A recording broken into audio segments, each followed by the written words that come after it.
ആയിട്ടുള്ള സൽവാസിൻ്റെ കളക്ഷനായിട്ടാണ് ഞാനിന്ന് വന്നേക്കുന്നത്. റേറ്റ് വന്നത് 1925 ആണ്. വൈറ്റിലും റെഡിലുമാണ് നമുക്ക് വരുന്നത്. ക്രിസ്മസിന് യൂസ് ചെയ്യാൻ പറ്റിയ നല്ല സൽവാസെറ്റാണ്. പിന്നീട് ഒരു ഫംഗ്ഷൻ ആണെങ്കിൽ നമുക്ക് ഈ ഒരു പാറ്റേൺ യൂസ് ചെയ്യാൻ പറ്റും. ഫസ്റ്റ് പാറ്റേൺ നമുക്ക് വരുമ്പോഴത്തേക്കും വൈറ്റിൽ എംബ്രോയ്ഡറി ചെയ്ത് കട്ട് വർക്ക് ദുപ്പട്ട പെയർ ചെയ്തിരിക്കുന്ന സെറ്റാണ്. രണ്ടാമത്തെ പാറ്റേൺ നമുക്ക് വരുമ്പോൾ പ്രിൻറ്റഡ് കോട്ടൺ ഫാബ്രിക്കിൽ നല്ല എംബ്രോയ്ഡറി മിറർ വർക്കും ചെയ്തിട്ട് ദുപ്പട്ട വരുമ്പോൾ നല്ല ഭംഗിയായിട്ടുള്ള ഷിഫോൺ ദുപ്പട്ട ആപ്ലിക് വർക്ക് ചെയ്തിട്ടാണ് വരുന്നത്. ഫസ്റ്റ് പാറ്റേണിലേക്ക് നമ്മൾ വരുമ്പോഴത്തേക്ക് ടോപ്പിൻ്റെ ഫ്രണ്ട് പോർഷൻ ഫുള്ളായിട്ടും സെൽഫായിട്ട് ഒരു എംബ്രോയ്ഡറി പാറ്റേൺ ആണ് വരുന്നത്.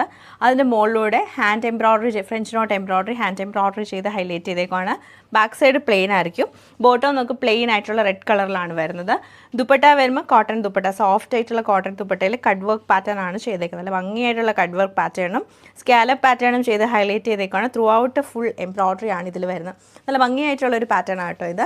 നെക്സ്റ്റ് നമ്മൾ കാണുന്ന പ്രിൻറ്റഡ് കോട്ടൺ ഫാബ്രിക്കിൽ തന്നെ ഇതാണ് ഇതിൻ്റെ ഒരു ക്ലോസർ ലുക്ക് വന്നേക്കുന്നത്. എംബ്രോയ്ഡറി മിറർ വർക്കും ചെയ്ത് ഹൈലൈറ്റ് ചെയ്തേക്കാണ്. സോഫ്റ്റ് ആയിട്ടുള്ള കോട്ടൺ ഫാബ്രിക്കാണ്. എൻഡിൽ ദാമനിൽ നമുക്കൊരു ക്രോഷിയോടെ ലേസ് കൊടുത്തിട്ടുണ്ട്. ദുപ്പട്ട വരുമ്പോഴത്തേക്ക് ദുപ്പട്ടയാണ് ഇതിൻ്റെ ഒരു ഹൈലൈറ്റ്. ഒരു പീച്ച് കളർ ടോണിലേക്കാണ് ഉള്ളിൽ വരുന്നത്. അതിൽ ആപ്ലിക് വർക്ക് ചെയ്തേക്കുവാണ്. സൈഡിലെ ബോർഡറും നല്ല ഭംഗിയായിട്ടാണ് ബോർഡർ വരുന്നത്. ക്രോഷിയോടെ ലേസ് 2 ലെയറായിട്ട് വരുന്നുണ്ട്. ബോട്ടം വരുമ്പോൾ പ്രിൻറ്റഡ് ആയിട്ടുള്ള കോട്ടൺ ബോട്ടം തന്നെയാണ് പെയർ ചെയ്യുന്നത്.